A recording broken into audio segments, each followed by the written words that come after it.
Bonjour, Anin, Susie Dijnakaz.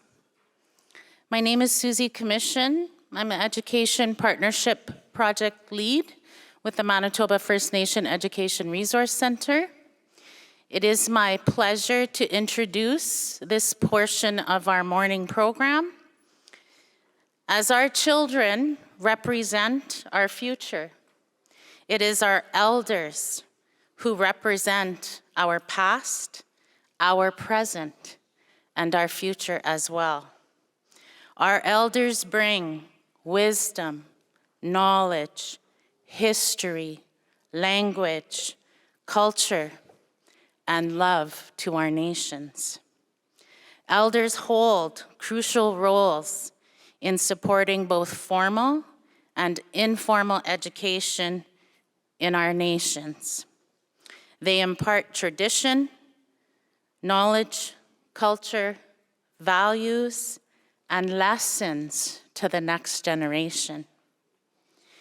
And I want to note that the elders were teaching me while I was up here, telling me, to make sure when you offer tobacco, you place it in their hand. So I appreciated that teaching this morning. It is our privilege and our honor to have this elders panel this morning, representing each of the 5 language groups in Manitoba: the Dene, the Dakota, the Ojibwe Cree, the Cree, and the Ojibwe. I'm going to ask the elders to introduce themselves, their name, what First Nation they're from. And once we make it through our 10 elders, I'm going to follow that up with some questions. So I'm going to ask a question, and then each of the elders will have an opportunity to answer. I would ask that your phones are on silent or vibrate while our elders are speaking. And I'm going to start to my right with Modeste. Good morning. My name is Modeste Ansanen. I'm from Lac Brochet, Manitoba, Northlands First Nation. Just wanted to say thank you, and I guess I'm the one first to introduce myself because we have to start from the farthest north, right? Okay, thank you. Good morning. My name is Angela Waters, and I'm from Sioux Valley, Dakota Nation.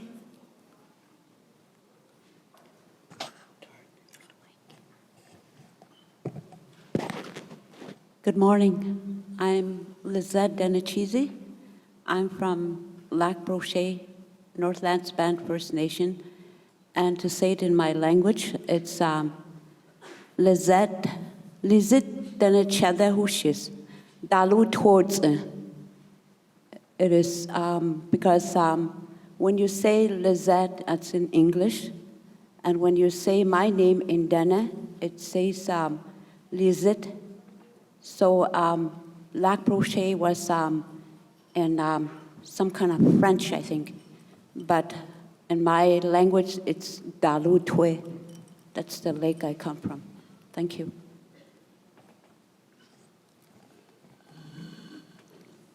Danse tutemak gago maganak nasko mone ipe te portegayan tapianuta maka paska ago sinina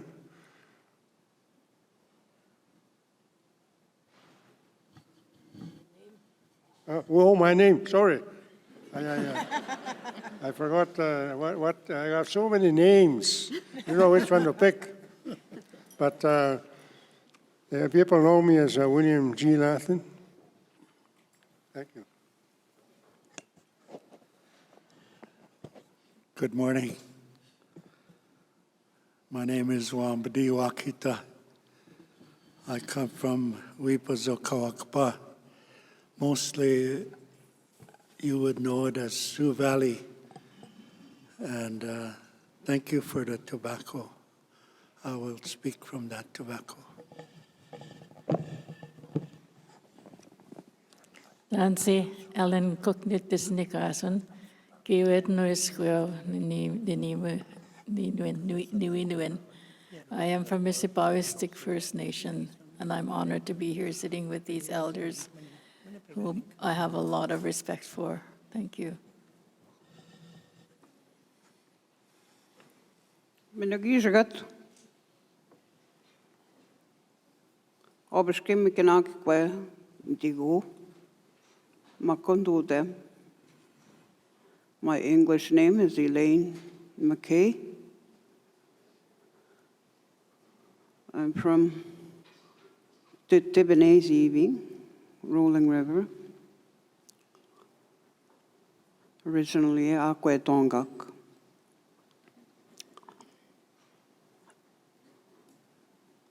It's an honor to be here. Gachina and them. Ang kinumagata shake. Mi wetchen dikit. Kenino ma muita min nauk. Sita sinda meng nongom. Ogunen gabi kinamagong. Ni bogegu,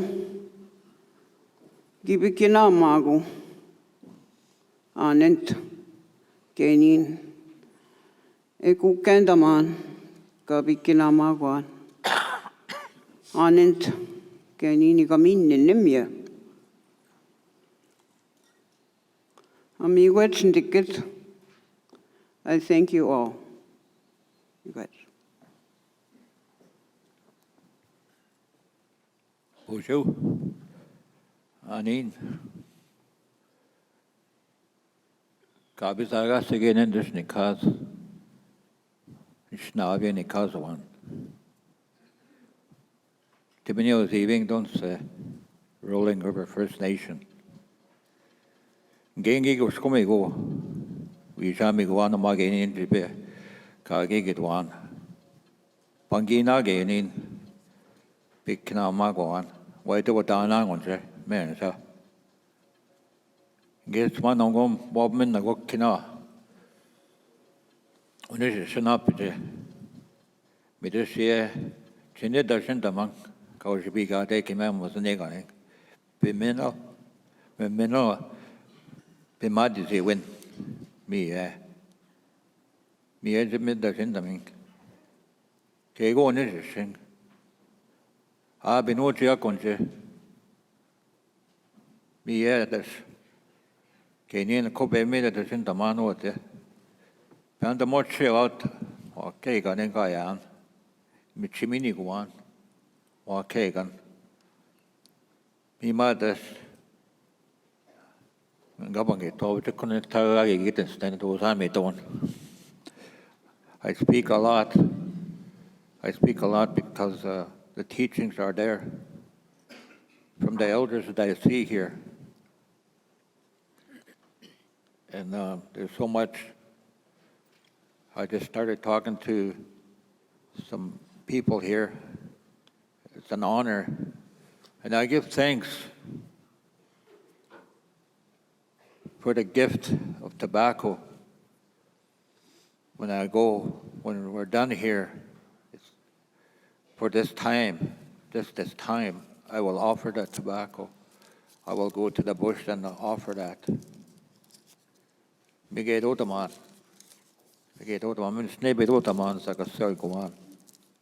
that's what we have to learn to do.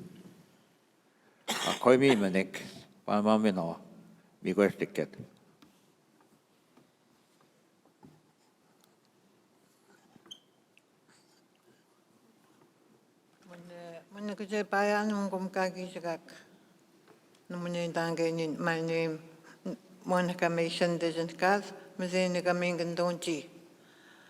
Numuni dangainin mapijayan. Gainin ependa nand in the man kegun. I was mega gizwichik gainin countsean. Good morning. My name is Monica Mason. I'm from St. Teresa Point, Manitoba. I'm glad to be here to come and learn from you and the elders to take back to my community. Thank you. Hey. Well, oh. Oh, okay. Such a small mic. Yeah. Can I put it inside my mouth and talk from there? How's everybody this morning? Hey, come on. The young man that was mentioning earlier about Valentine's Day and connecting it with neck bones. I want to tell all the widows, if there's any widows here. I've been a single man 10 years now, and I would like to see if somebody can let me know where I can get some good neck bones. And we'll see if it still works, okay? Is that okay? That all right? All right. My name is Jerome Harper. I just about said Paul Heyman. I watch wrestling quite a bit. Don't tell anybody, okay? But my name is Jerome Harper. Amazing Kazian, Jerome Harper. We went to Pesagon Wejian, my sister. This is my biological sister, Monica. We went to Wejian. Actually, Mizenigaming is not the original name. They call it Paskunagusik, Island Lake Paskunagusik. But in the year 1969, Island Lake, was included four reserves: Red Sucker, Garden Hill, Osagamak, and St. Therese. It was all under Island Lake. But when 1969, we all have had our individual administration. So that's how we progressed from Paskunagusik to Mizenigamik, the St. Teresa Point. And Suma Kenini Pijayan, I would like to acknowledge the invite. For me, that's the second time I've been with the MFNERC, and it's an honor. And I would like to just acknowledge all of the various people that come from various areas. I'm sure that everybody is here just to intertwine, just to, develop some bondings in some way, shape, or form. And we're looking forward to a very good, productive day. Miigwech, thank you so much.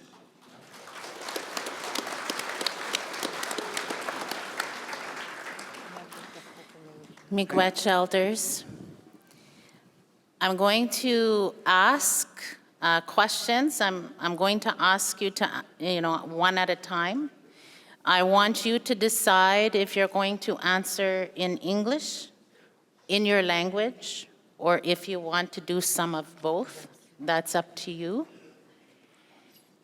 And while the elders are answering, again, just, I don't know, is everybody able to hear them well? Okay. So I'm going to start to my right with Modeste. And the first question that I am asking the elders to answer is, what has helped you to achieve Minopamatsawan, a good life? Okay, thank you. Masi ni hosi. Ya dana datu soga na hade se kuil ni dana ye kolja. Atu na si. Idanus kana bal ya iltide zani chilote. Ei kutu yini nya that another yet nahasi.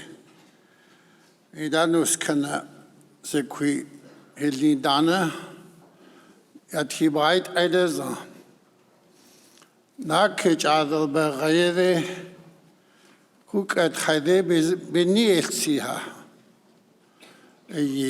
Another that were nasi. Koi san benina that hide hat hida ekia gahele. Ida nunida nus kanasi. Beldayalt hinus kanani chile dana. Nakich adal gade ekol yahadat were galasi another. Ida dundanasiat hidan hakus. Okay, I just said a few words in my language to have a good life. We have to teach our kids at a very young age. Because by the time they're 10 or 12-year-old, they know the path they're going to take, how they're going to live their life. And I'm just saying that from my experience. So we have to tell stories to our children, very young age, about the legend, the story, and people who have achieved something, to look up to. Your mom and your dad has to teach you because your teaching is at home. Like starting for me, I started to remember since I was about 5-year-old. But you have like 5 to 7 years to find out the path you're going to lead. By the time you're 10 or 12, if you're angry or you're upset about something and angry, and that's the life you're going to lead. But if they tell you good things about life, about people, about your culture, your language, and to live off the land. For me, I used to love going out in the wilderness, like hunting, fishing, and trapping at a young age, maybe 4-year-old, even before I went to school. And the other thing, too, is you're spiritual. Because I was born a Catholic. We went to church almost every day when I was growing up. So, and now, a lot of people do their culture now, like ceremonies and sweat lodge. Like for up north in Lac Brochet, which is west of Churchill, close to Saskatchewan border. All these things that you see, about sweat lodge and ceremonies was happening down south. But it only came around Lac Brochet, around in the 80s. We start seeing people from down south coming down and doing ceremonies. But for me, is very important is the language. It makes you who you are. Without our language, we can't say we're Dene or Cree, because I think our language is very important, and the other thing is our culture. We have to teach our kids songs and other games and things that was brought down to us, and we have to keep that alive. But I just wanted to say this is just my story, and I would like to hear other ones. Okay, thank you very much.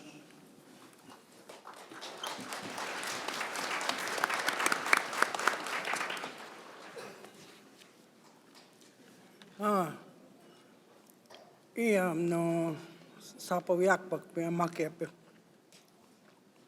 Hetsajeki joha mawane. Tuka wahike tawachis no snawe makepe. Mie tukter wa ukteghe ina ate wahi, mie he wahi. E se wakaja ki da, iohi wakaya hipi. Tuk te rup te ganasta dapi. Ahan, tue no was ake ka kchiwo hada kap te kas tuka wahi ka ina te o isabla kas obo hada kas na makhusne. Uka e na makhu kchiwo hada ke hat. Hanak dahaya kchiwo hada ke. Te heche shichecha ki dahan hana yo hapsne. We thought ini apsne nga nako wacheki apsne. Apeti ohi wakanja tena wacheki apka isa azirich apka hana toksa pche. Wawe ti beded hechuk upe timani upka na azirich apche shichecha wasana. Hecho re train pche tracheki toksa pche. Hana wasana we are Tibet hechum ka wastekte wakanja kana dan tukata ke chakuduta ke huna manipte hecha khapcha utekhike huna manipte ga as dan uchotekse de kuyo kha etki kupe hana izat wa Tibet wa khtani pe hana ukihipte.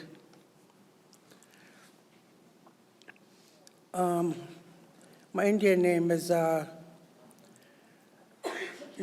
Jingli. Mine, when I first came to this earth, I picked my own mom and dad where I wanted to come. All kids coming know they pick their own parents. And it's up to the parents to have a spiritual person there to talk to that spiritual person mind to mind.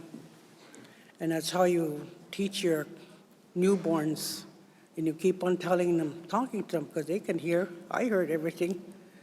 So by the time I was 5 years old, I knew lots of stories, and I still remember them today. Everything all the elders told me, I knew it. I still know it. And that's what I tell kids today. I work at the school as an elder, and a lot of kids, there's 3 kids there that came up to me and said, I know you. Remember, we're on the other side together.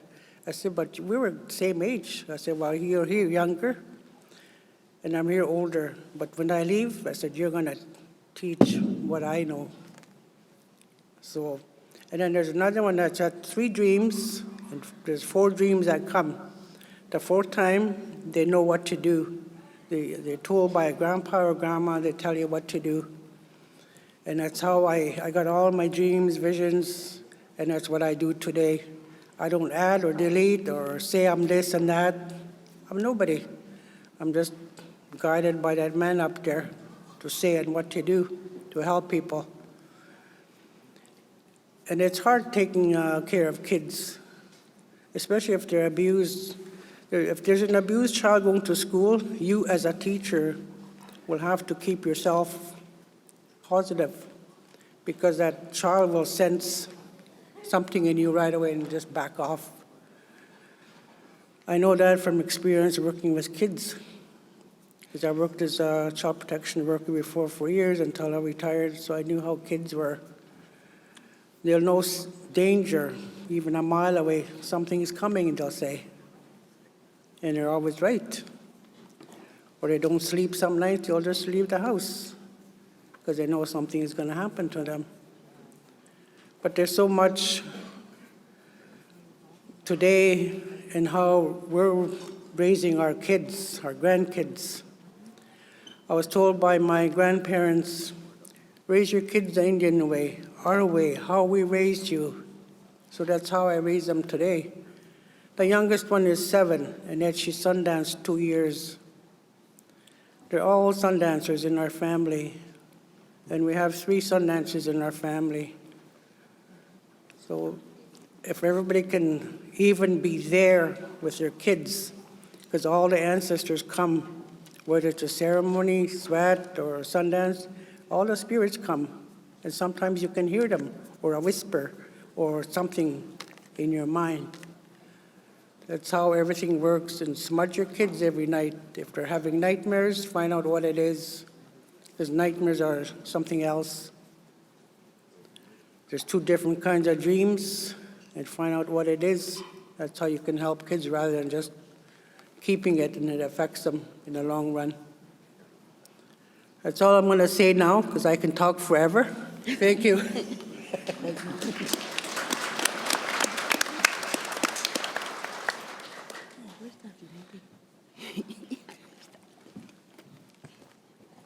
Okay, can you repeat that word again, please? The question was, what has helped you to achieve Minopamata to win a good life? That Cree word there, I'm going to say a little bit of myself plus the group I'm here with. I'm so honored.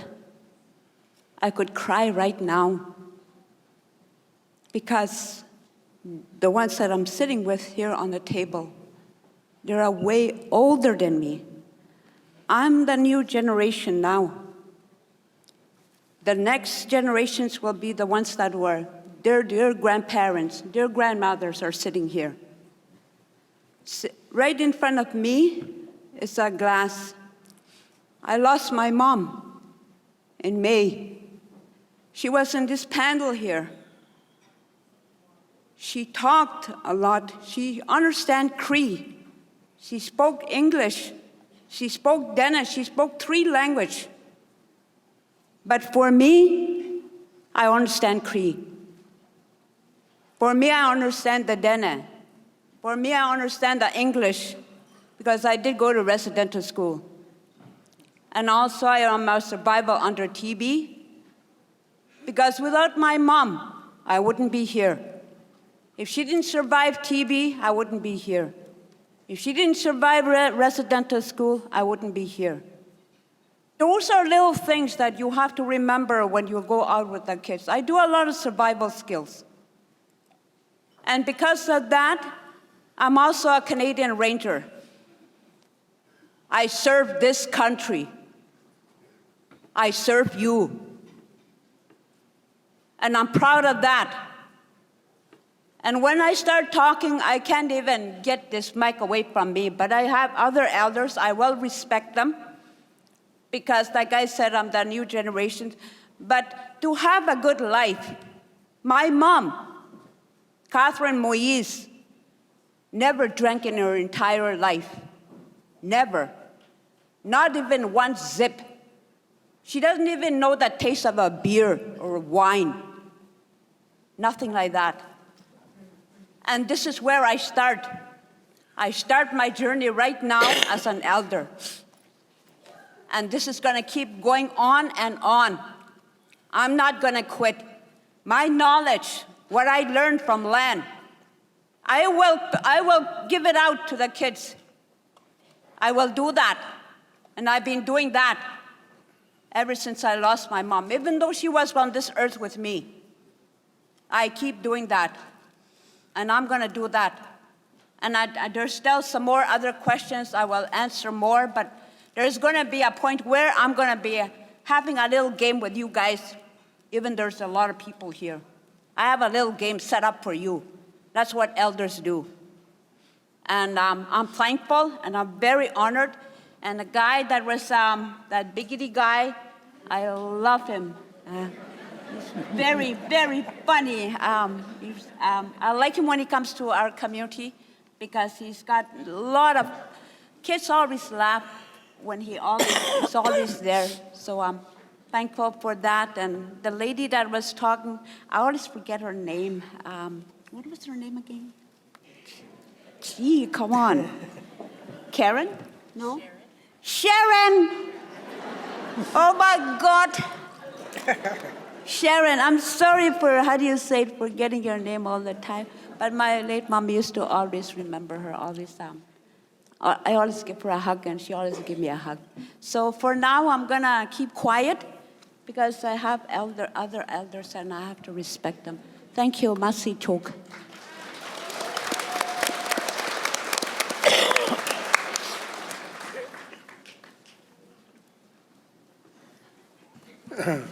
morning.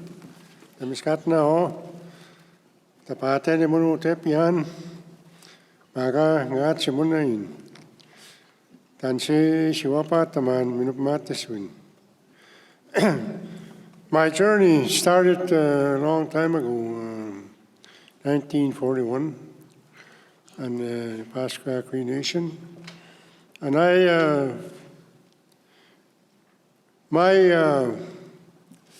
my socks were rabbit skins, and my blankets were buffalo robes and hides and all that. There were no such thing as, and also a feather roof, they used to call them. So, in saying that, learning my language, and my greatest teachers were from my family.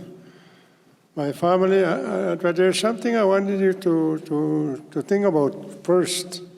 See, we have our own laws, we have our own understanding of things, and there's another set of laws that came into our territories many years ago, and they brought their things with them, the education part, the academic, reading, writing, arithmetic, and all that stuff.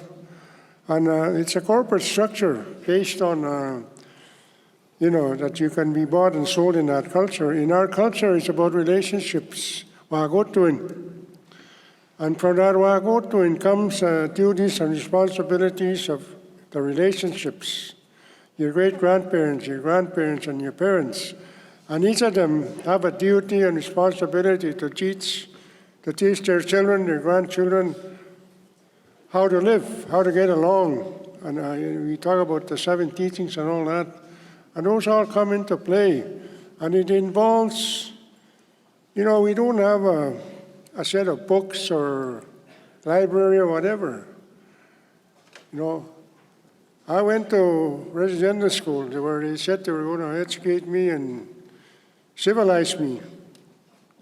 I learned to be civilized in that culture, but all I was taught was to learn how to cheat, lie, steal, and hurt people.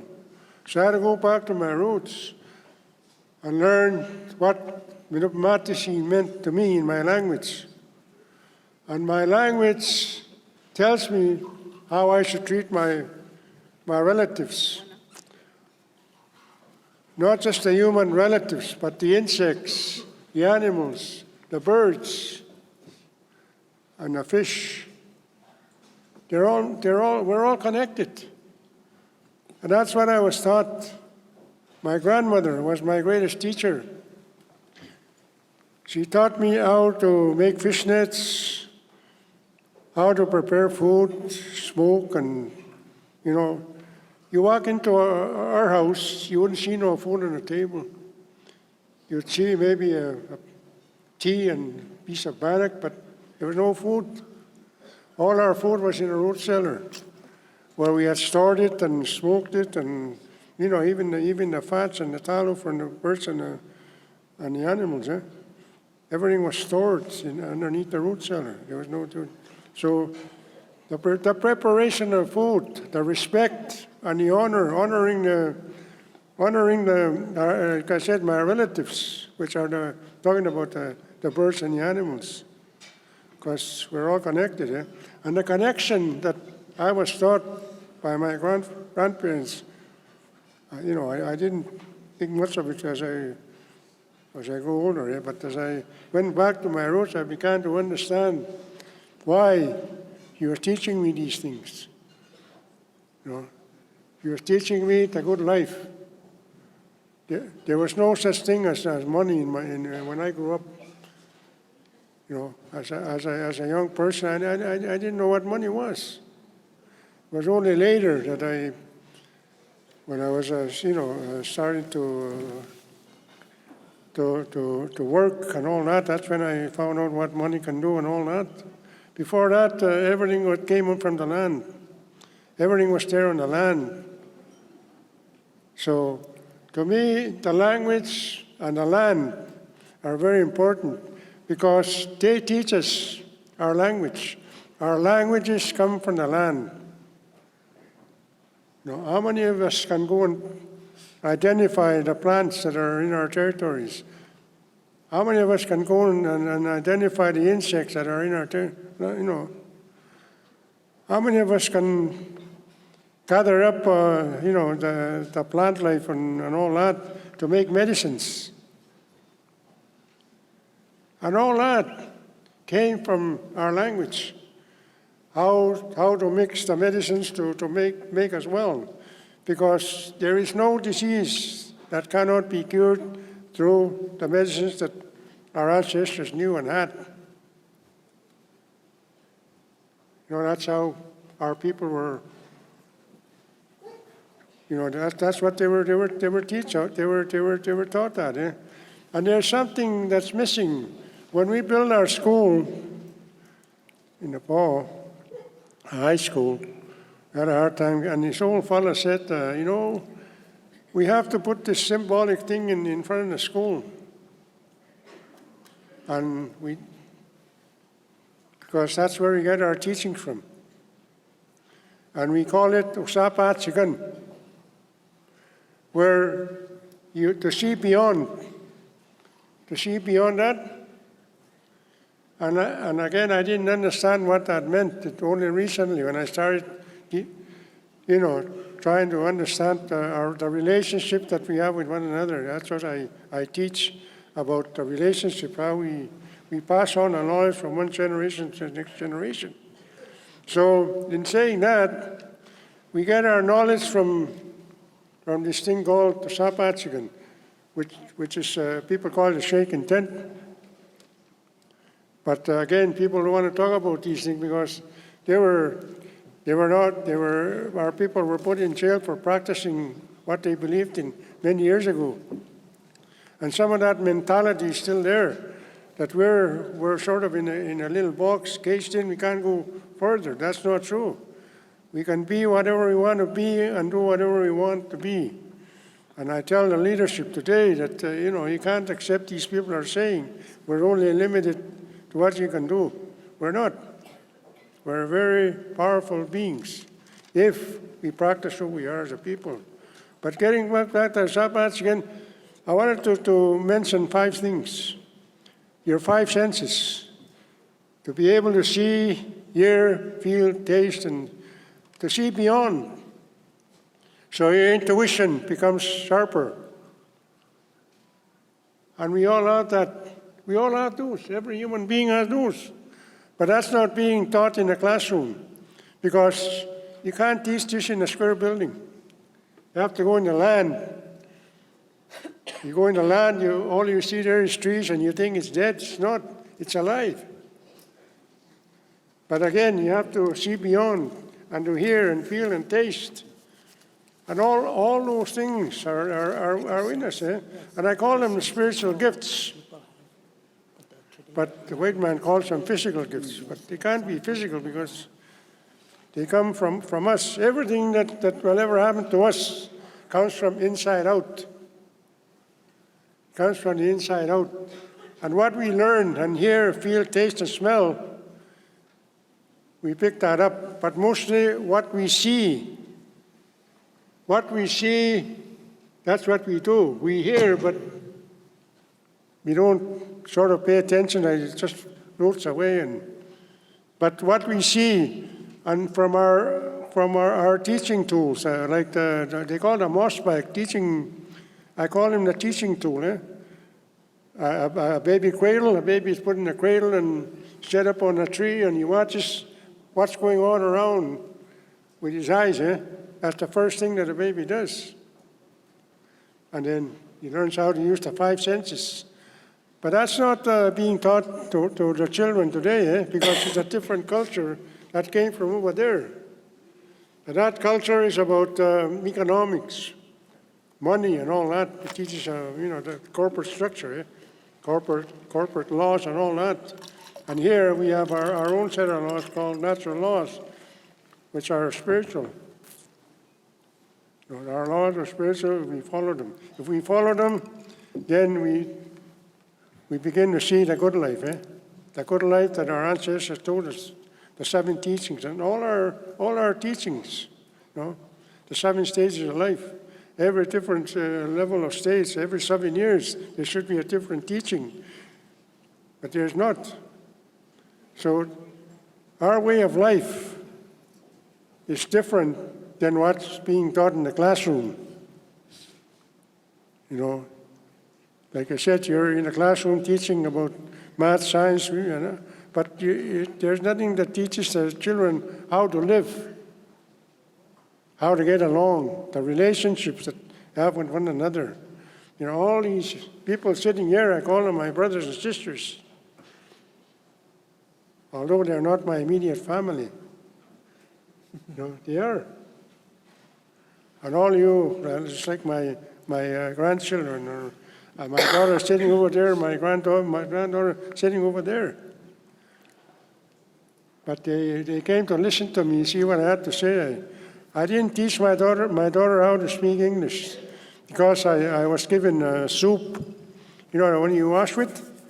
I had to eat that in a residential school, because I don't know why. They made me eat soup to wash away my language, or so I didn't teach that to my children. I didn't want to see my children go through that. But anyway, I got them to get a good academic education. But in the meantime, I didn't teach them my language. No. Although I know my language, and my grandmother taught me that, and a way of life that's different. You know, that's different from what I went through. You know, I know I didn't go to high school, I didn't go to university, but I became a mechanic, and I have a diploma in business management, and I know about the history, the stories, the treaties. I know about how the government works, you know, and I know how the universe works. And I know the cycles. There's a cycle of everything. Eh? So what you see out there today, the earth is cleaning itself up. That cycle is coming back where everything's going to turn around. Where you are going to be our leaders in the future. And we're going to lead the rest of the people out of the mess that they created. That's a prophecy that I've been hearing from the elders.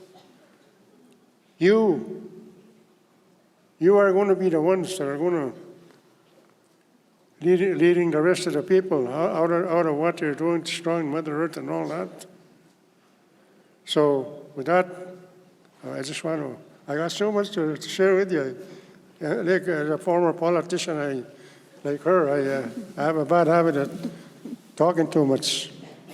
So with that, I'll respect my other people here, my relatives, to say their whatever they want to say too. Thank you. Pascomitin.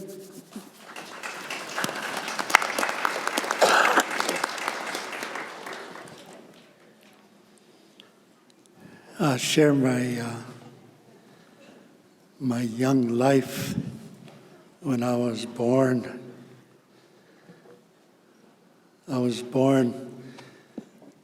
My mom and dad had a farm. My grandpa was there. They had everything that we needed to live. And you know, I consider myself to be fortunate to be raised up by my grandfather, my grandmother, my mom and dad, and my brothers and sisters. There's 7 of us in our family, and each of us had a job to do. And I'm watching my mom and dad and my grandpa, what they did My grandpa would get up early in the morning, and he'd be the last one to go to bed at night. He always had a nap in the afternoon as soon as he finished his lunch. We were all born by midwife. All of us grew by drinking milk from my mom. And my grandfather was never sick in his life. Those are the things that I remember. And I'm very thankful that my family would give me a strong and sacred foundation to live by. I never forgot that. There was many interruptions, like the residential school, and I also joined the army to go across to do some peacekeeping work in 2 different countries. And but I never forgot what my mom and dad and my grandpa and my grandma taught me. When I was young, there was societies and ceremonies in our community. The Omaha Society, the Scalp Dance Society, the Eagles ceremony. My grandmother had that. And the old man, Jim McKay, he had ceremony every month in the log house. I was born in a log house.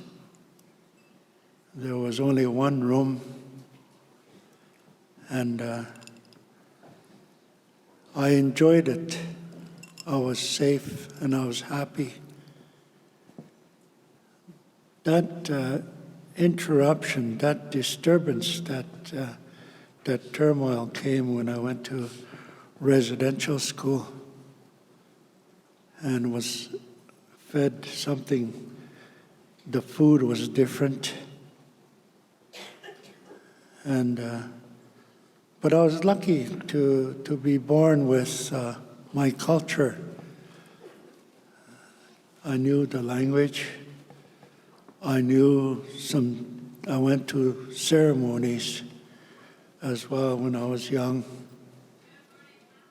And it was a fairly good upbringing, I thought. And I often think that that's one of the reasons why our family grew up healthy, having good food. And I don't think in our community, I don't think none of us knew any diets. We never knew CFS. We don't know any of that stuff.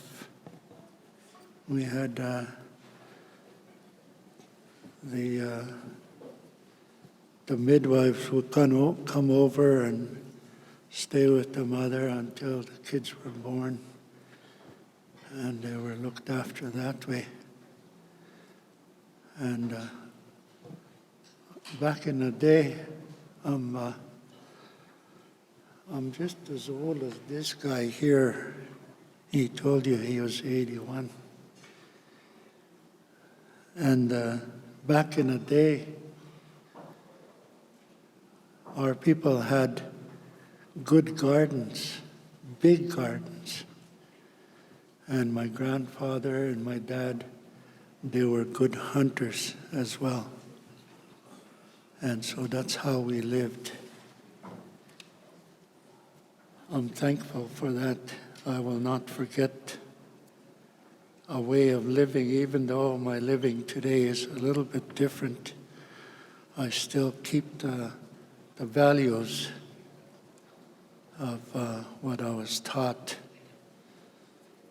This morning at 2 o'clock, 2:30, I greeted my mom and my dad and my grandfather, and long gone. They were gone home long ago, and I had a meeting with them this morning, telling them that I was asked to say a few words, and I believe this morning they're listening and they're watching us from in the spirit world, and it's a good feeling to have that you would be looked after when you were born and when you were growing up, and when they're sitting here talking, they're still looking after us. I'm thankful for this morning I had a piece of bread over there. That's the first thing I did was, okay, Mom, this is for you. I had a cup of tea. This is for you. I made my offering. I'm thankful to see some of my friends that I knew from before. This information sharing is really important, and learning how to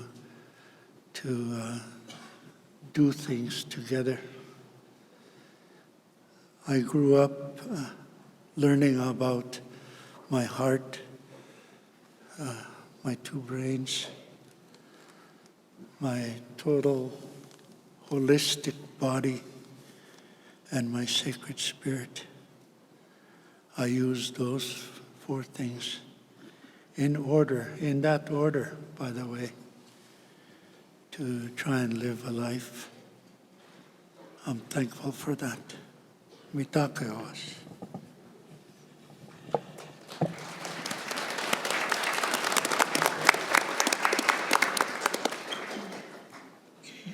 I'm really honored learning from my elders. I was born 75 years ago, and my grandmother was the one that delivered me. It was a stormy winter day in the middle of April, and my dad had to go and get his mom to come and deliver me, and he had to hitch up his dog team. And he was in a panic and everything. The dogs were going crazy, and he couldn't tie them together onto the sled. And he knew my mother was in labor, and he decided he would just run with the toboggan to go and get his mother. And my grandmother was a big woman, so he built a big fire in the stove before he went, and then took off with the toboggan to go and get his mother. And because it was a stormy, wintry night, he realized that she was too heavy for him to pull on his own. So he woke up his brother, Huey, and asked him to come and help him. And they dragged their mother over the snowbanks, through the snow in the blizzard, to come and deliver me.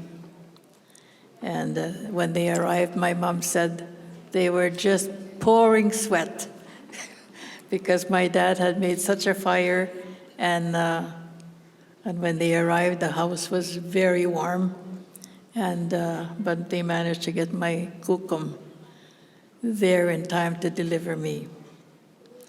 I don't know how many of you have asked the story of the time that you were born, but for me it was an important thing to know. My elders were very important to me. We spent a lot of time in the wilderness when I was growing up. We would go up the Saskatchewan River through that series of rapids, the Mississippi, the Red Rock Rapids, the Flying Post Rapids, the Demi-Charge Rapids, all along the river, where we would stop along the way and we would do what we needed to do to prepare for the winter. We would stop and pick strawberries at Kawanimituskak, it was called. And then we would go to Kawapachawakasig and we would do some Seneca root digging.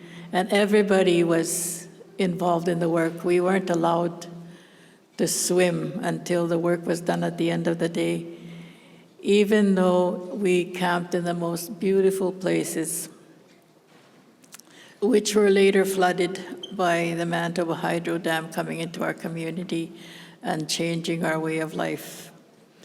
But during those times that we were out camping in the wilderness, there would be great uncles, great aunts, aunts and uncles. Everyone was, working very close together. It was extended family that was very important. And because at the end of the day, when we had finished the work, we would sit around the campfire and we would listen to our elders tell the stories. One of the stories I remember that stuck to my mind was my great uncle Alfred Ballantyne telling us a story about his grandmother had told him about when the bison would stampede in the south down here, 400 kilometers south from where they were. He said the ground would shake. There were so many millions of bison that roamed these plains, and when they stampeded, you could feel the ground shake that far away. So there were so many stories that stuck in my mind, but that was the most impressive one because I remember what a good storyteller my great uncle Alfred Ballantyne was. He had all these gestures and the expressions, and he was such a good storyteller. He was the one that told the story about the sturgeon, the beginning of the sturgeon, the creation story around the Pleiades, the constellation, what we call hole in the sky, all these different stories that were told to us. But after we had lost both our parents, Maggie Thomas from Easterville came to stay with us for a while. And she was she was an elder that I respected very much, and I loved her very much. When I was teaching in Easterville, I made sure I visited her at least 3 or 4 times a week and just listened to her stories and watch her do her beadwork. And when she was staying at our place after our mother died, she slept on our mother's bed. And she was a very devout Roman Catholic who would say her rosary every night before she went to bed. She would kneel on the bed like a little girl and say her rosary. So she was saying her rosary one night, and I went in there, and she said, "Tell your sisters to come in here," she said. So we went in, and she said, "Now you are orphans." She said, she said, "Now it's your turn to pull," like pulling a sled. Utape means to pull a sled, right? And we had no idea what she was talking about. And we asked, "What does that mean?" And she said, she said, "You are the sleds now." And then we realized at that time what that word chapan means. I had a chapan when I was growing up. He was quite old. His wife had already died. The chapan means my great-grandfather. My great-grandfather, Donald Ballantyne, was in my life when I was very young, and we called him the chapan. But he also called me his chapan. And right now I have 3 chapans, 3 great-grandchildren who call me chapan. And in those generations from the chapan to the chapan, there's 7 of them, right? 7 generations. The chapan, nukum ni musum, nikawi nustawi, nina, agoninitanis nikusis, and then my nusisim, my great-grandchild, and then the chapanak, my great-grandchildren. And she said, "Kinaota tachimuig, tatanohieg." You are the ones to bring that history from the past to the present, to teach your children what has happened in the past, to tell them the stories. So you are the vehicle for those stories that need to be told to the next generation.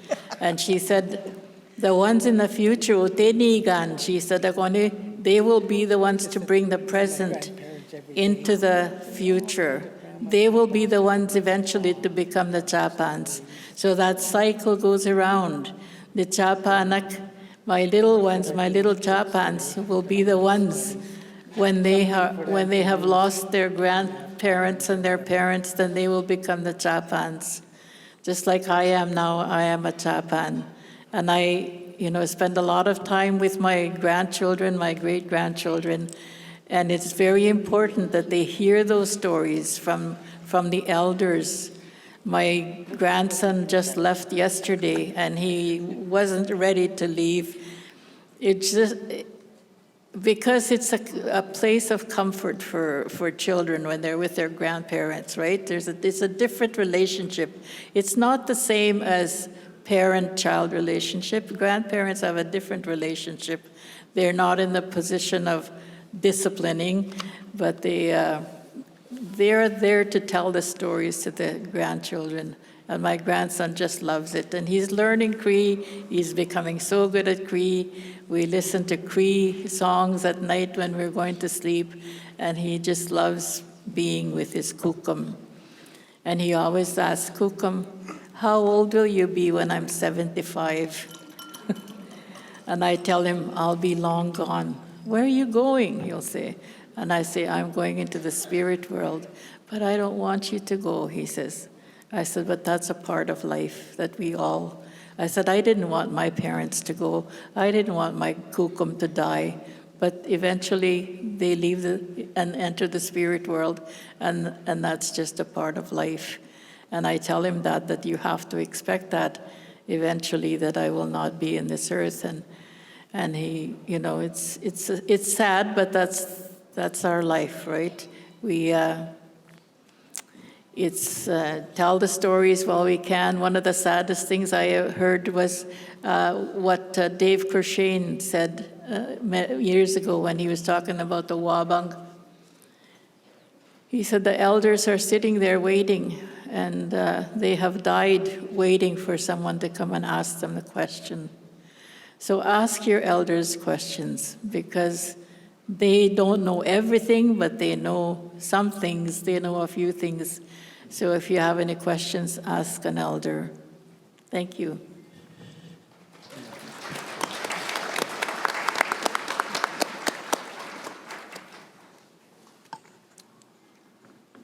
Anin,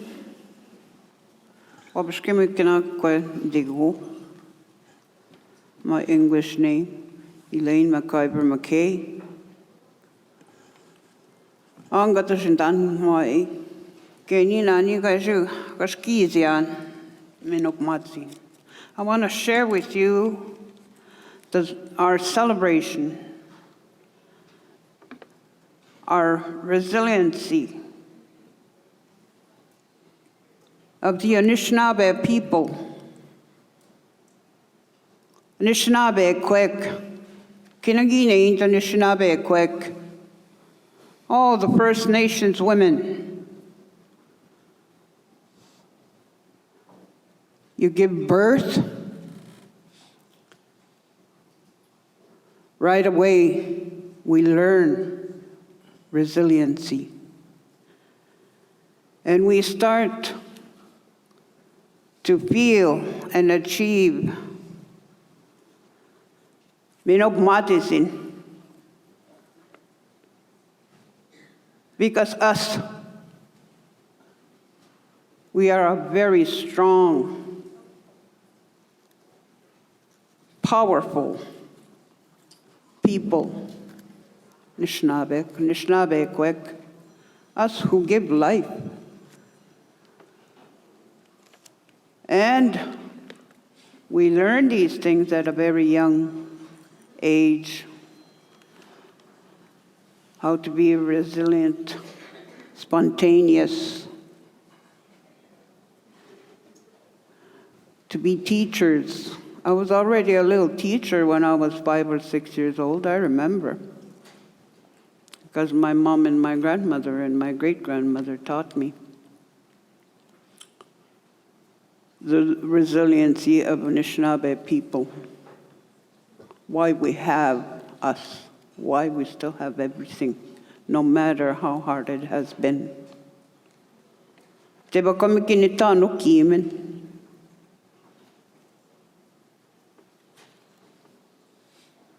We are highly intelligent.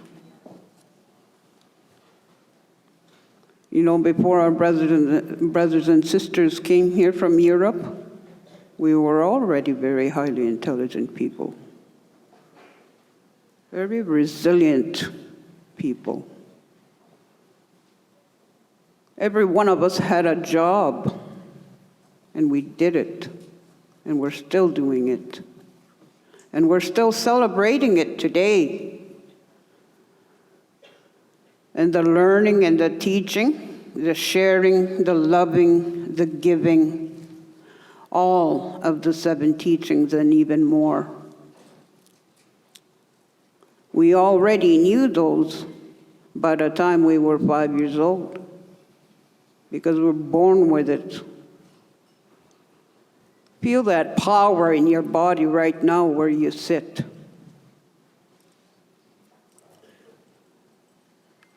Very resilient people.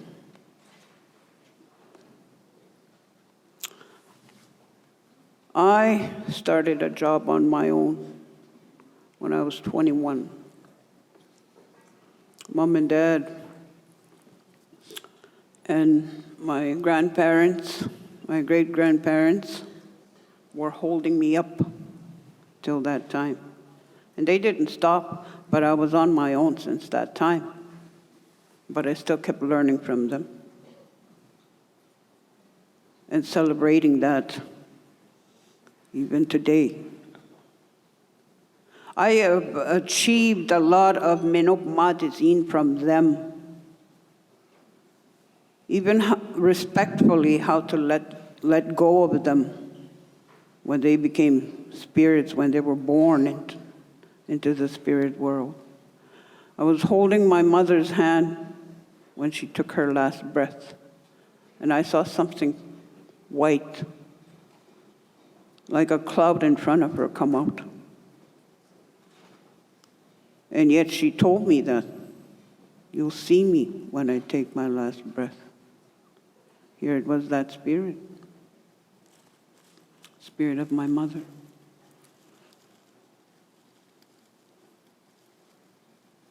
And I seen that as a little girl. I didn't realize that my great-grandmother was taking her last breath, but when I looked over, that is what the familiar sight that I saw in her, but because I was young, I didn't know how to explain. All I said was, when I didn't see her sitting around or talking, I asked about her. I said, "Where is she?"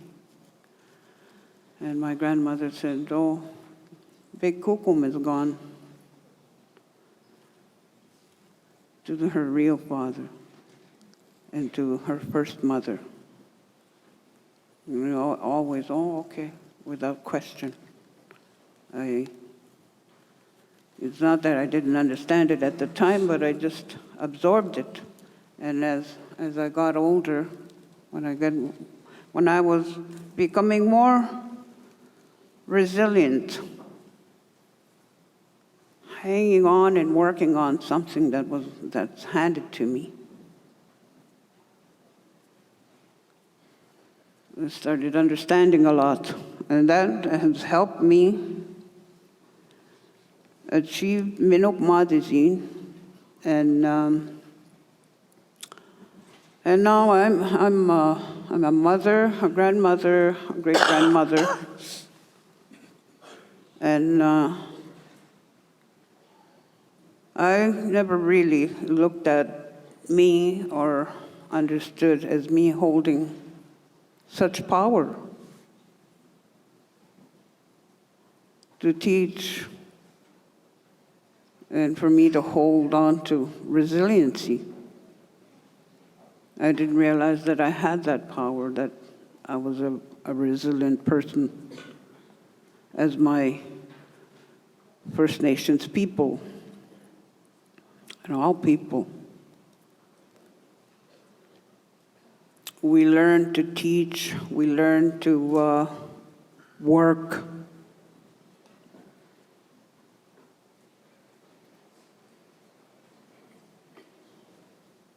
Working. That is us. As we start working at a very young age, and we don't see it as that or understand it as that. I was already teaching and learning, but all this time, all I thought was I'm learning, just learning. And I really never had any questions because our teachers that didn't speak English or didn't read books were always teaching us in a very proper manner with their voice and action. That's why we have to see when we're being taught, like a Samawa, you actually have to see it to understand it. And then when we do, we're also taught the respect. And we do, when we see it sitting somewhere, we don't touch it with respect. Until it's handed to you in your hand, then you take that. See, us, we have to see to know and understand the resilience of us. Our jobs, our work,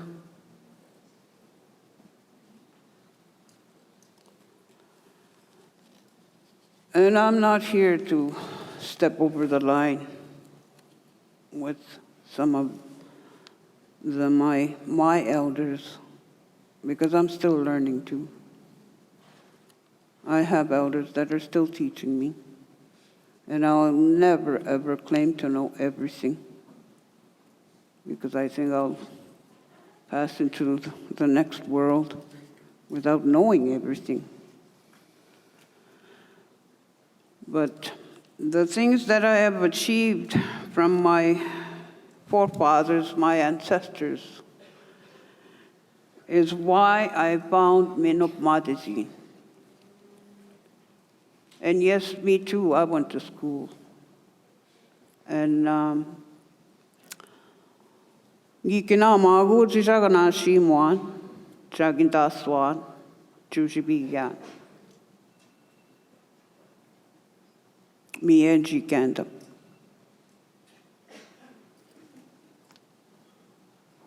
Anentum Gwek, Gikina Maga, Keget Kisna Kisiuk.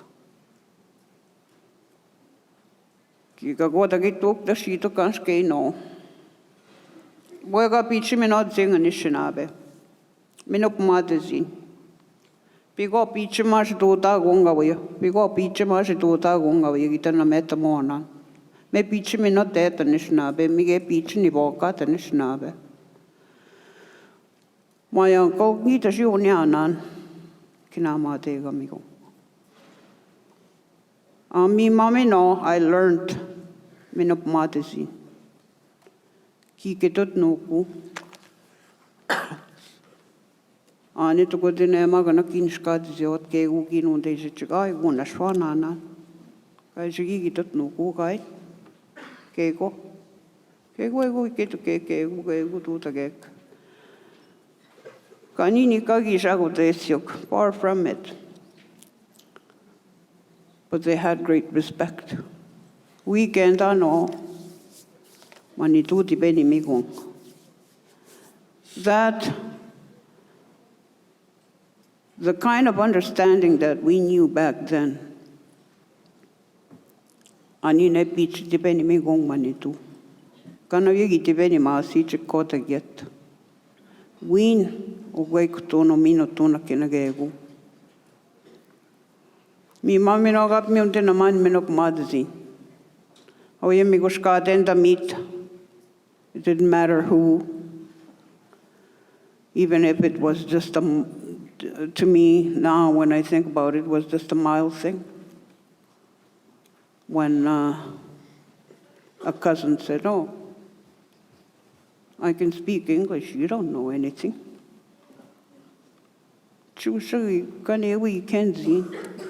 When my cousin said that to me, it really hurt me.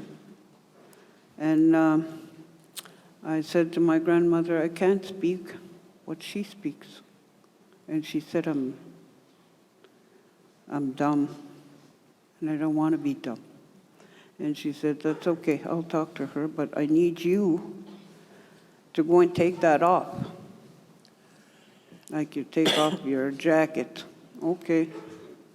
So she took me not too far from the yard and taught me to sit against a white poplar tree and put my back right on it, against it, and say, "Mi uma wina gata man, wega mi gushka chiwa." So any man isha wege uga ikitut. See, we were taught right away, minuk matazin, to nurture ourselves and to nurture the ones already at a very young age. That's minuk matazin. When you're taught to forgive right away. Because there was no "I'm sorry." It was just nurturing. Amambe. Wagit nanya. Minuk madizin, that's part of it. Whatever it was, as fast as the air comes, that's how fast you let it go. Ajapane, it's gone. And it doesn't affect your health, your red or white blood cells, because we have minuk madizin. Abchini bonongo mawiyakose.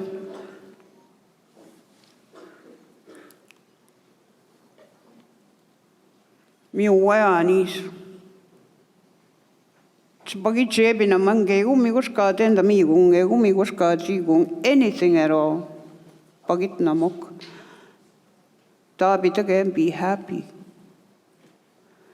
You know, when I was growing up, there was no sadness or loneliness in our home.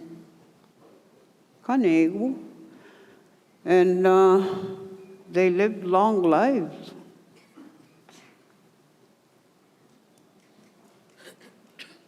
And we ate when we were hungry.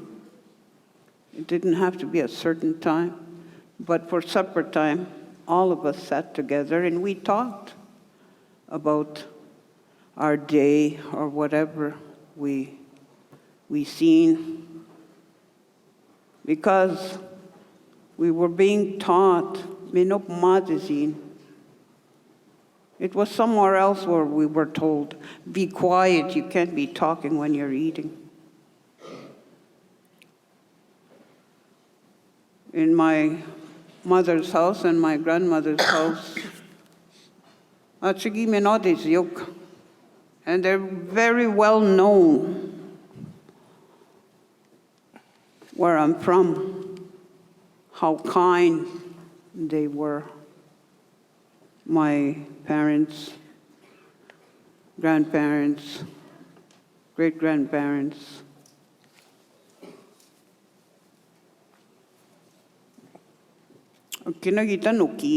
We all have a job. That's why we're so resilient. If we didn't, and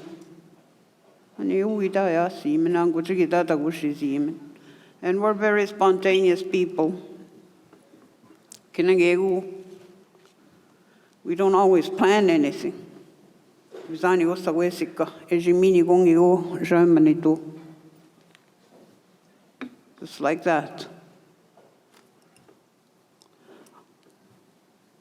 I gin one day in the morning. Well, dreaming up madzin genina gibe pikina magwan. Kina yen jenima. Kina ya kogenji gendan. Chibapit. Genigem.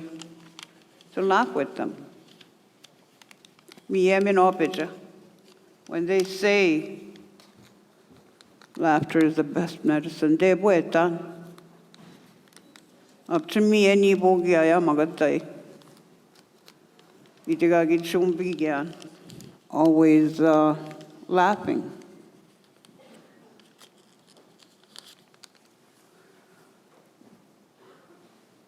I'm very happy that I was taught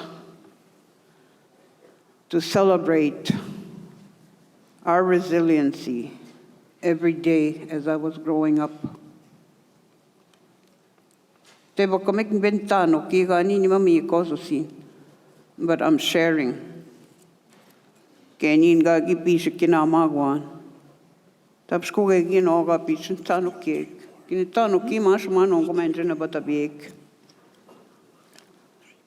And it's a great honor to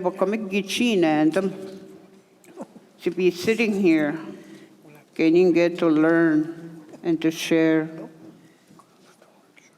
Our elders ungumagana batabiot, kashkoikitwat, miege ni nakina.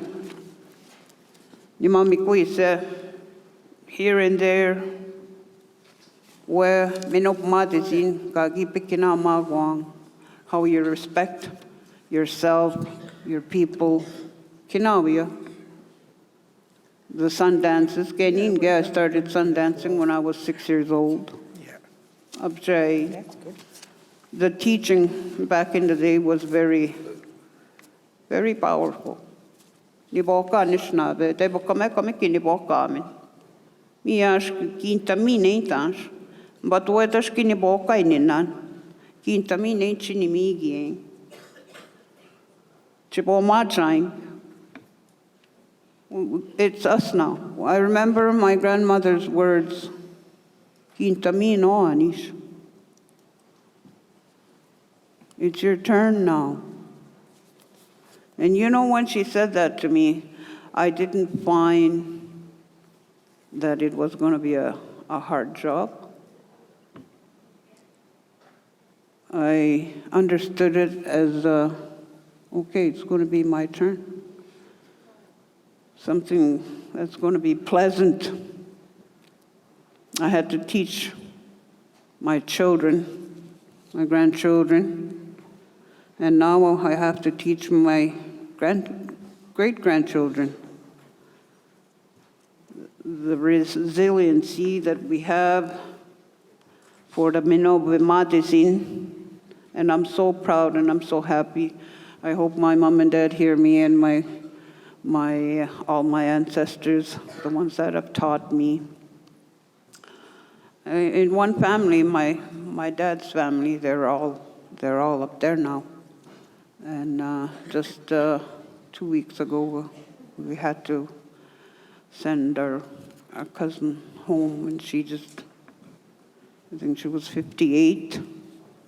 And now, respectfully, with the greatest respect, we send home another one. And I couldn't be there, but my condolences to all my family out there. And I my sister went ahead of me, my younger sister. But it was explained to me years ago that again, we were taught, your relative that's going ahead of you. Again, that was part of Menopmadzin, the teaching, the understanding, not to do anything to our own health mentally, to miss or even to misunderstand why some of us, our relations, go ahead of us, even if they are younger than us. When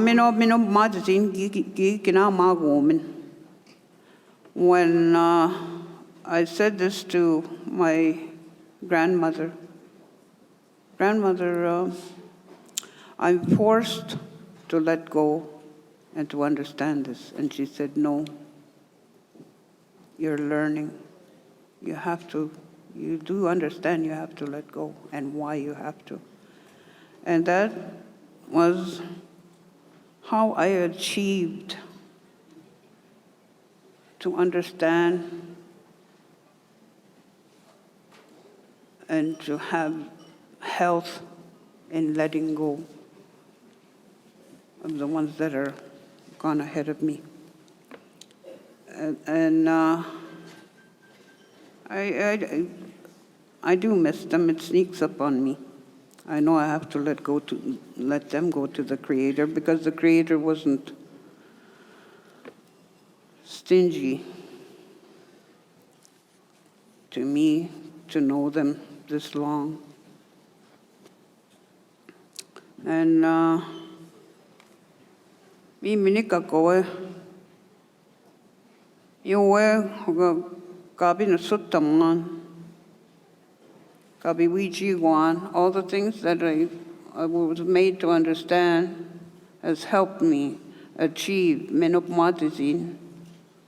And now me too, I have to hand that to my family and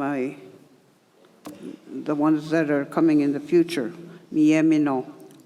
So we have to keep on celebrating the learning, the spontaneousness in us, the resiliency in us. Everybody has a job. We all have a job. Me, ma. Me, resiliency, gajnikadik. Awiyage uga kendang, shema ka kina moint. Emi dagi kweze, timatsi numaga bitut, ka kina moint, chinetano ki, tintaganeni matuni jansa. Chinikina mot ye, ka kendamang resiliency. Kitan sense nanik, it was sense nanik. And then they become women and men. Ni boko, kei noga, ni kina magi yokia. Menop matisin. Misansh wega ni kagituni tosimen. Menop matisin, no matter what we go through. Menop matisin. Amhi minikakwe. Miigwechka bisendoeg. Ambegis ke uisik skituan chi nauk. Miawe. Kabagoseni mig wang. Chitibachi mwang. Aningegi neint. Kabishikina maguisiang. Mi yega binigani magak minotisin. Minoyain and Jayatawia. Shoen din. Amigwech.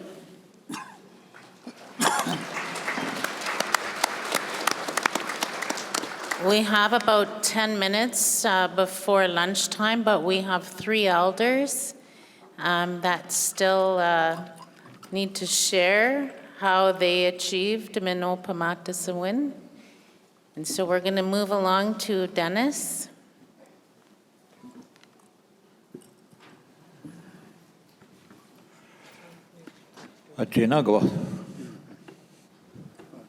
Just for a little short talk here.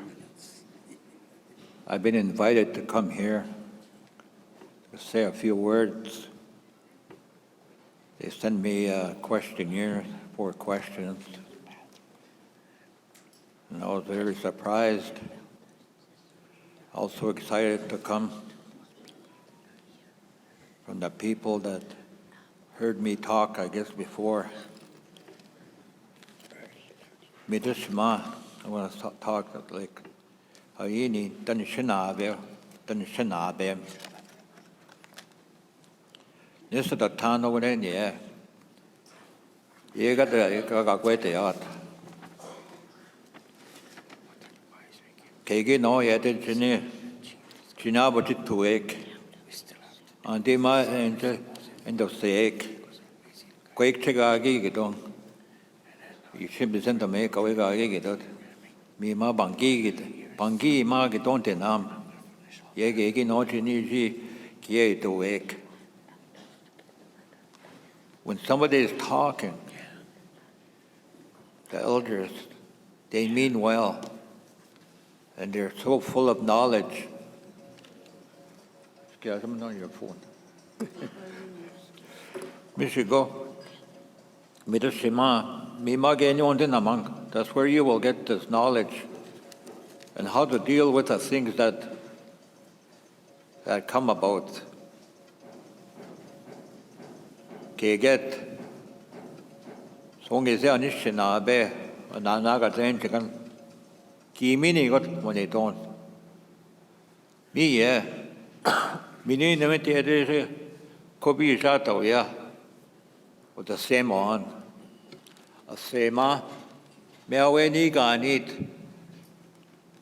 A sema is offered if you have something, if you want to talk to somebody that's older than you, younger than you,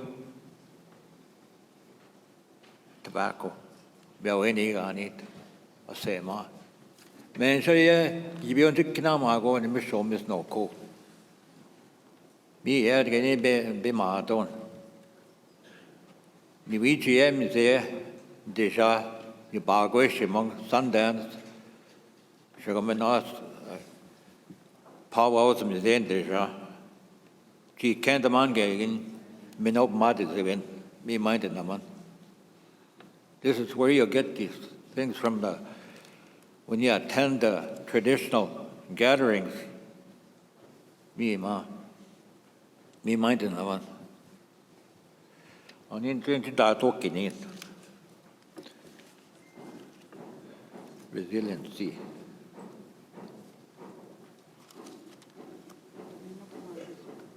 Minop Mad is even. Me mother scanned in the man. Kego Ashenima Kenawea.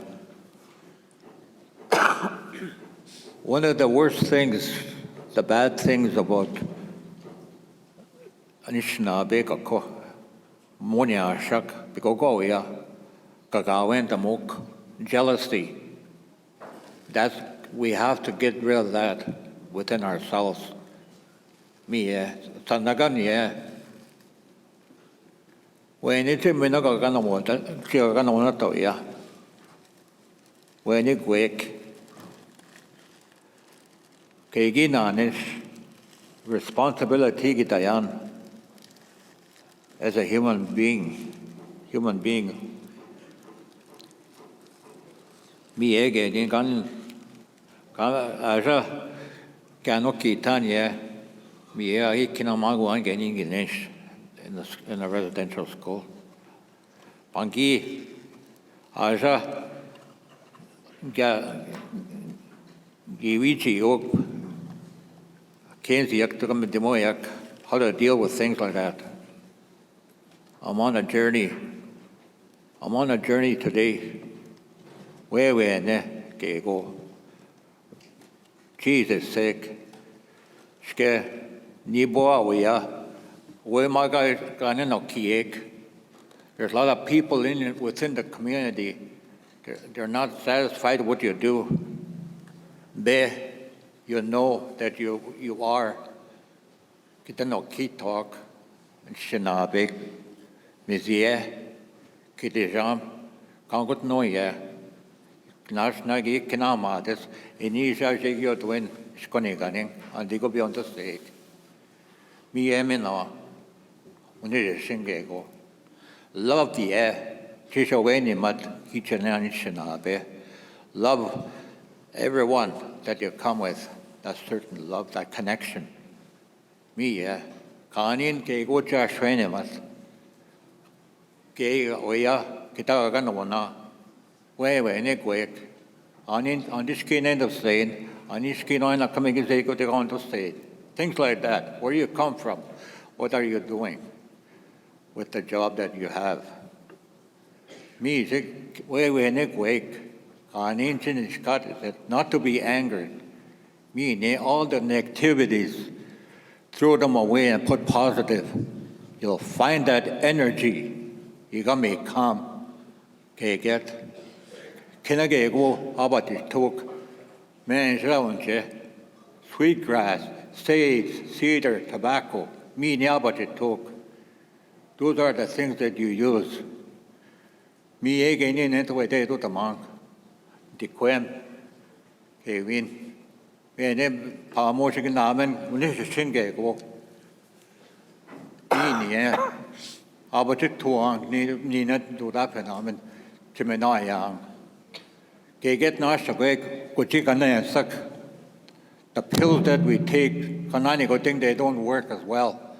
Kina winter, sir. Because changes in the causeway, First Nation, the Kittlewalk. Anishina, bake money, Gangia Yawak. Anishina Museum, Yawak, right through Canada. Yimagaya, Anishina, bake. We keen into the show, Egitakinan. This is our. Canada is ours. Ki Kitwak, Kananda.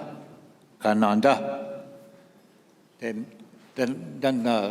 the Yoga keep it a question on by Chimanan, Canada, Ki Kitwak, Canada.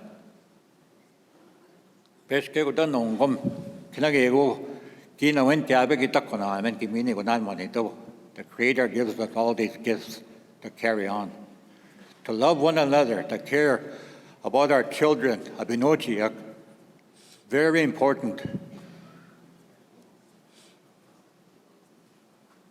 I went through a lot of struggles. I pray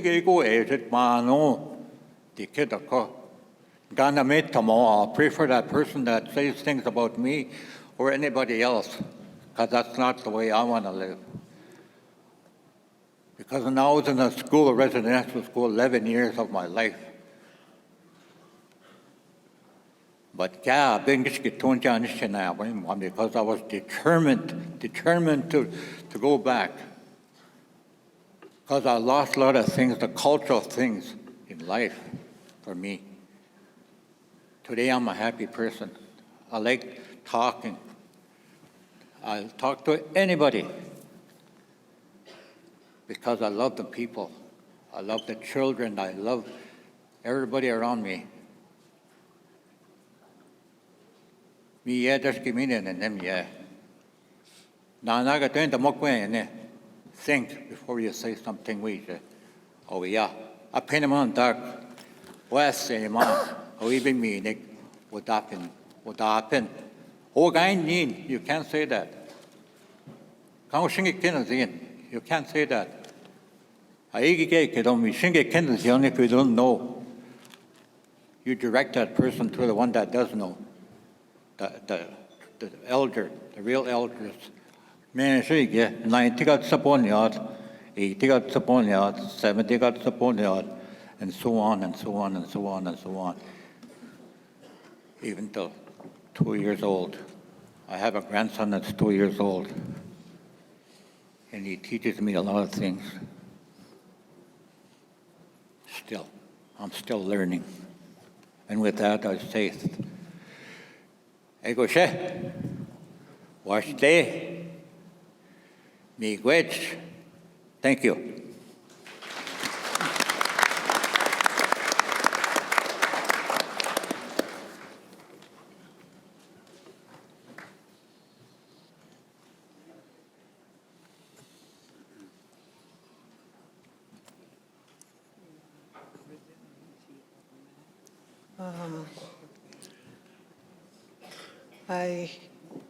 Most of my life I've struggled to have a good life.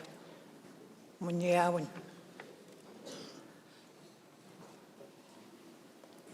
I was with my family, I was learning. I had a good life. Muniawangia when I was young. I had my parents, my grandparents, my brothers, my sisters, my aunties, uncles, cousins. I had love. I was 5 years old. All of a sudden, I found myself in a big empty room, being stripped of everything and being told that I wasn't a good person. That was residential school. I'm a survivor. I've been to 3 different residential schools. The last day I stepped out of a residential school was in 1969. I was 17.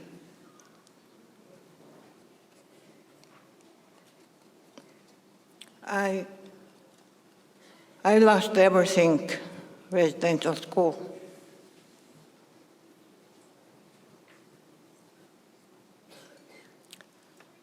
I learned and I was told that I wasn't a good person. My family weren't good persons.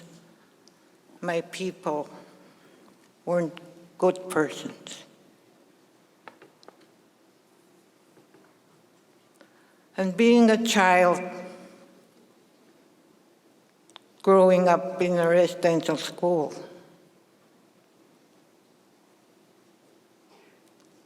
you learn to believe what you're told, because even your language. When I was a child, that was the only language I knew. And I had to talk, and I spoke my language. But it wasn't allowed to speak your language. When you're a child, 5 years old, you don't understand English. When I started learning English, and if I spoke my language, there was punishment. All kinds of things were done to you.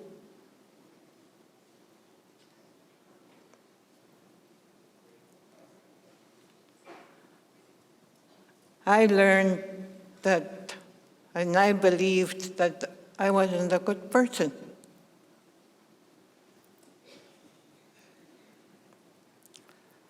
Growing up in a residential school,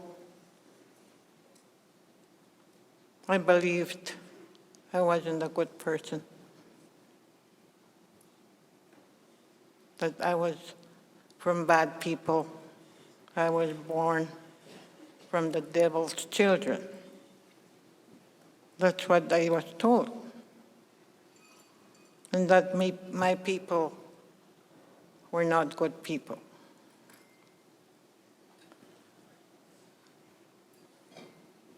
When I came out of residential school,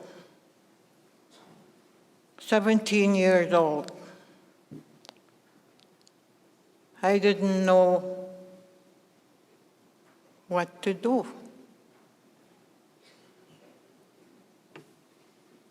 Everything had been stripped from me. I didn't know how to act towards my family. my brothers and sisters,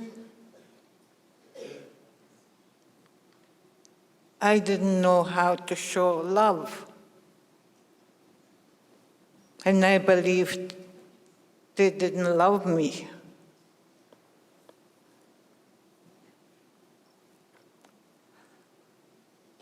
I didn't even know that my mother had died. We weren't told. I struggled after residential school, trying to find out why this happened to me. Was I bad?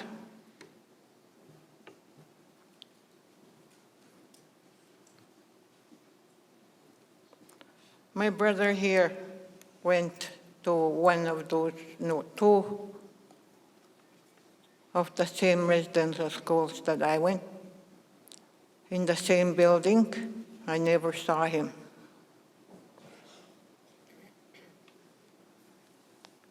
I knew he was there, but I never saw him. And I had two other sisters there and another younger brother. I never saw them. My sisters were with me there. But I couldn't, like, if they were hurting, I couldn't go to them and comfort them, even though they were in the same room with me.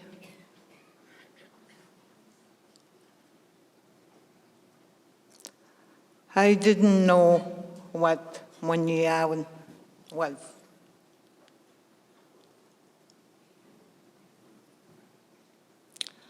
When I left residential school, I struggled trying to find Munyawan for me.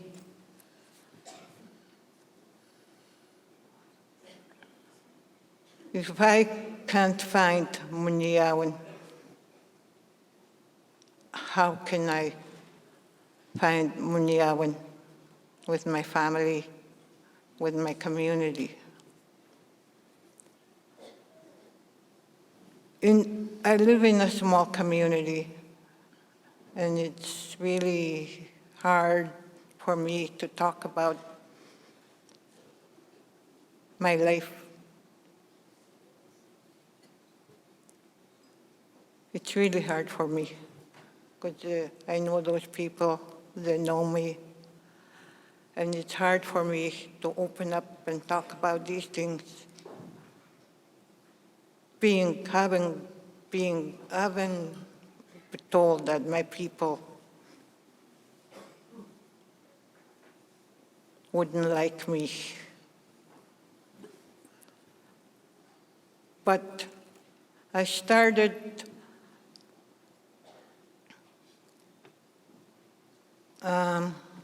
as I got older, in 1976, I started working at the school, working with students from kindergarten to the older ones.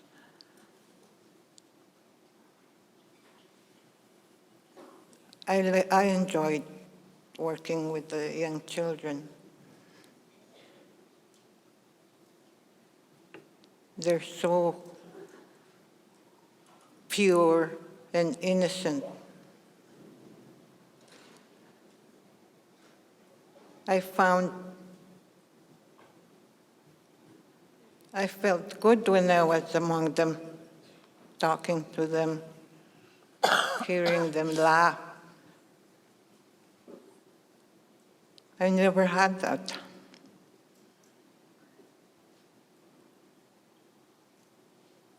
I enjoyed going there to the school. I was happy.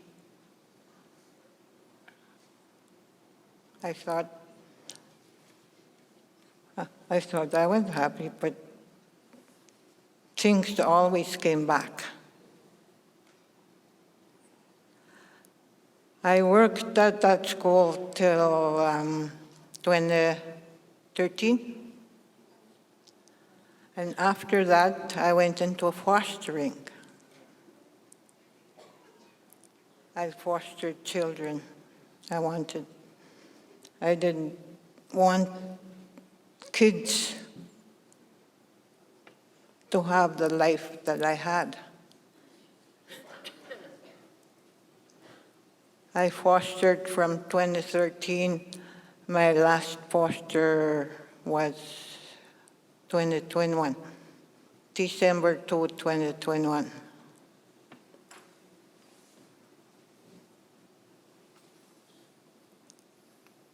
This has helped me find Munyawan in my life, emotionally, mentally, spiritually, holistically. It helped me feel that I was somebody, I belonged somewhere, and I had good people. My people were good people.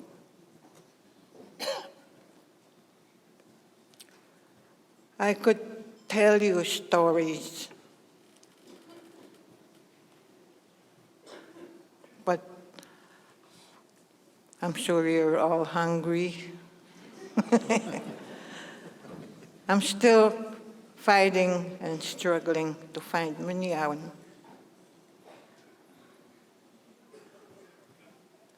I'm 70 years old, and my goal is to achieve total Munyawan before my time. Looking at you here, I've never met you. There's so many of you here. By listening to me, you don't know how much you're helping me with my struggle. I'm being able to open and tell you some of these things. And I'm asking you, when you go home to your communities, when you do your ceremonies, your prayers, to think of me. And those of you that still have mothers, tell them you love them. Tell your mothers you love them. You don't know how much you'll miss once your mother is gone. There's so many things that the mother gives their child. A mother carries their baby for 9 months. And the mother knows when their child is hurting, even if they're far away. They feel it. They know when their child is hurting, when they're in pain. They feel it. She carried you for 9 months. So please, take care of your moms and tell them you love them. Thank you.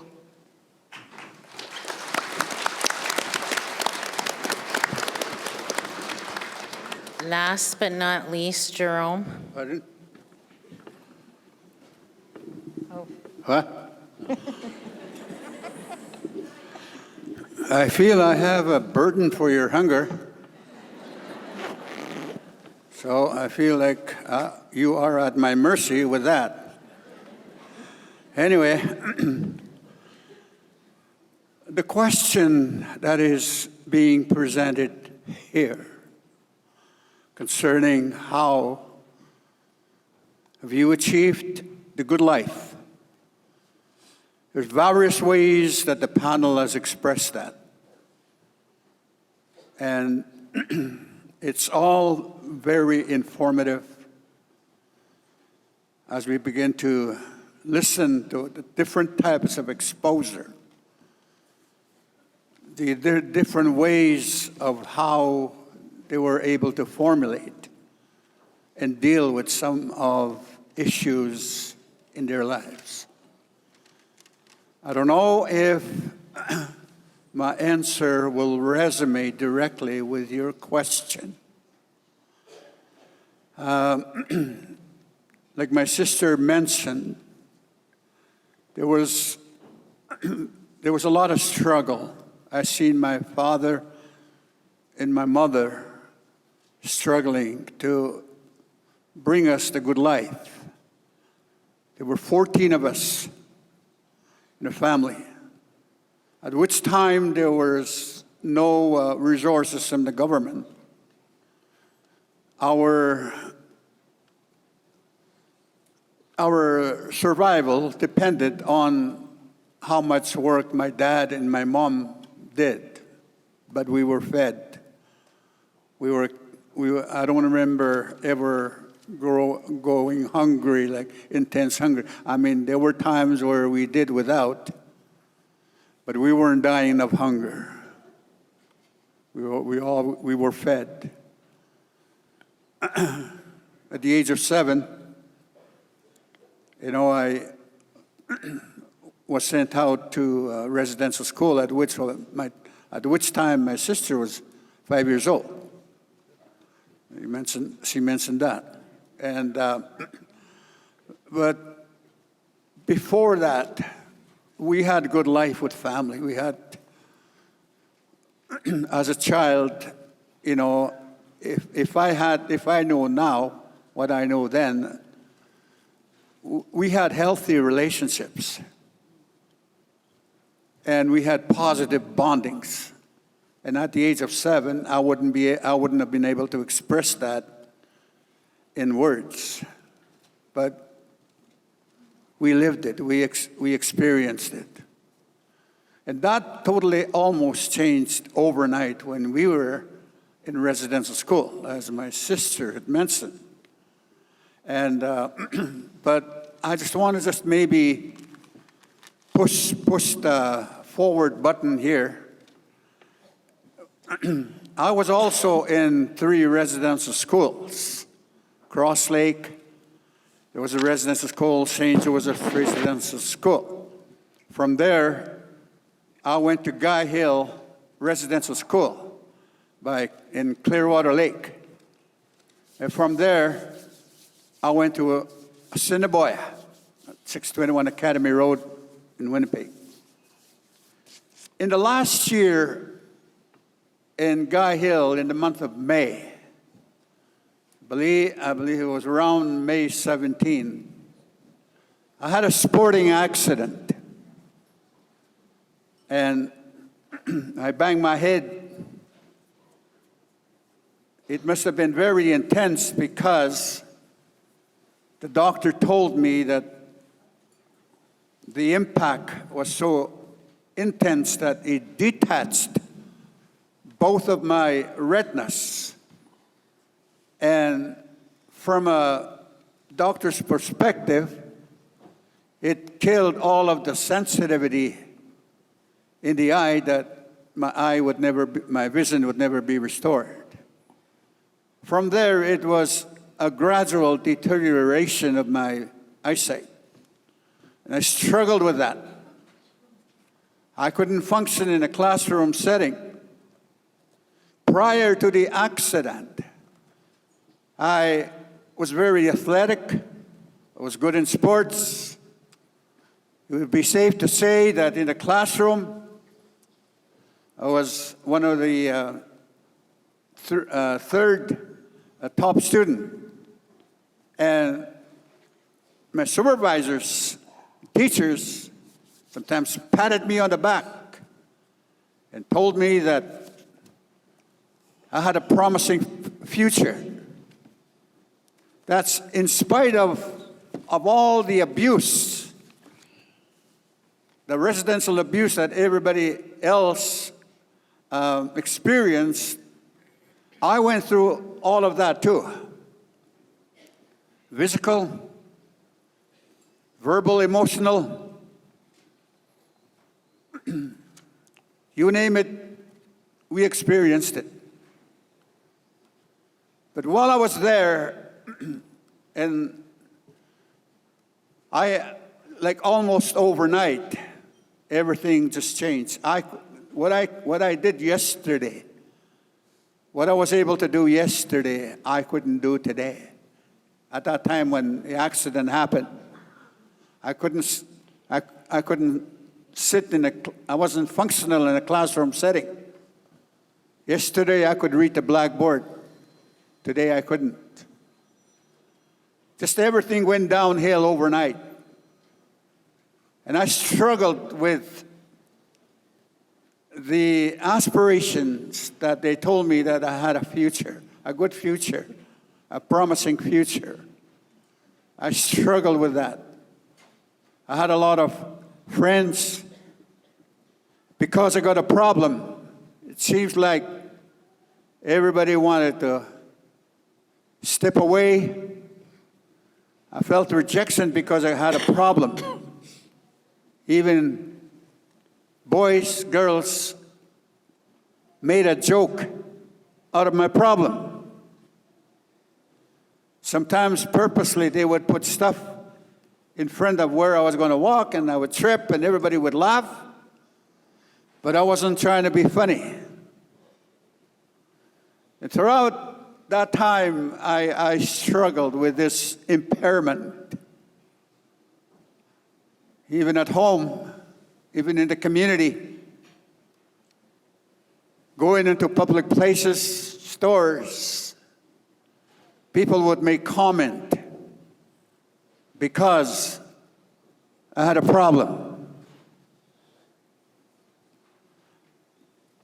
It kind of just added to the burdens that I already had on top of the abuse from residential school. It just kind of just, to me, magnified everything. It brought it to a monumental status that even my own personal self brought myself into personal rejection. The question was, what are you doing here? My personal question, what are you doing here? I thought of ending it all. At that time, I didn't understand anything about suicide ideation, but now that must have been it. If I'm going to be like this, if I have to be like this, I didn't want to live. I didn't want to live like this, if that's the way it's going to be. I resorted to drinking.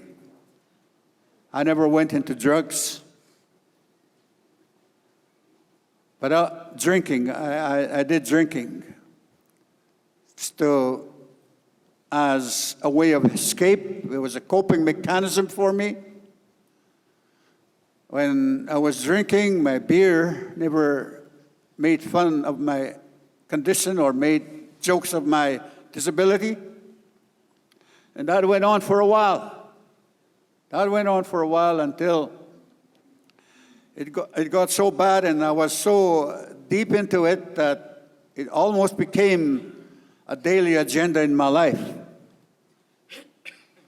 One day, I came to a point where I asked myself again, what are you doing here? And I thought to myself, there has to be a better way to live. There has to be. I mean, I'm unique, I'm set apart. Everybody else has their eyesight, I don't. But there has to be a way, options, avenues unknown to me that I can be functional again, that I can restore my sense of community, that I can restore my sense of belonging, my sense of family. And so what I did was I said to myself, well, Jerome, you're going to have to find your path, your journey. One day I picked up a guitar and I started to sing a song. In all that in the party years of drinking here in the city, I became an entertainer at booze parties. I sang for people that were drinking. I was actually beginning to like it. But it was still a life that disconnected me, that detached me from everything. And one day I picked up the guitar and I began to sing a song. And from there, I started going to elders. I started attending whenever I could, seminars, workshops, gatherings. And that's where I learned. I did that for a number of years. I traveled, I left my community because I couldn't grow in my community. I started traveling. I traveled across Canada, just learning. And that's where I got my experiences, my exposure to a better life. I went to a lot of elders, talked to them, spent hours learning from them. And eventually, I began to develop my own counseling consultant work. That's what I'm still doing today. Now, the point I'm making is, and maybe I'll just close off with this. The point that I'm trying to get across is, I survived a lot of things. I'm a survivor, just like you and everybody else. But then, when I thought of my history, when I look back and I looked at my history, and I sat one day and I began to evaluate, I began to assess. And again, I talked to my head. I said, Jerome, what now? I got at a point of the crossroads of my life where I wasn't really satisfied. There has to be more than just surviving everything that I went through, than just being a survivor, enduring everything that I went through. There has to be more than just being a survivor and having a testimony that I'm a recovered survivor. There has to be more than that. To come to a place where I can fulfillingly say that Minneyawan is the place I want to be. So I said to myself, Jerome, What about destiny? What about destiny? And I said, talking to myself, how many people talk to themselves? Sometimes people think you're crazy when you talk to yourself. It's okay to talk to yourself. Hey? Talk to your head, talk to yourself. So I said, hey, are you going to let your history, are you going to allow your past, are you going to allow your history to prevent you from stepping into your destiny? If you don't allow your past to die, then your future is not going to be able to live. And I said, hey, I'm going to step out of everything that I survived, which is in my history, and I'm going to step into my destiny and become an overcomer. And that's where I am today. Everything that happened to me, I forget. I forget everything. But just because I say forget, it doesn't mean that I actually forget. But all that remains now is just a memory of where things used to be and who I used to be. I need you to understand this.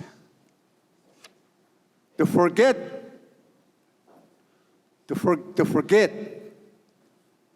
is when I'm not going to allow everything that I endured to affect me today. Until you become an overcomer, everything will become just a memory.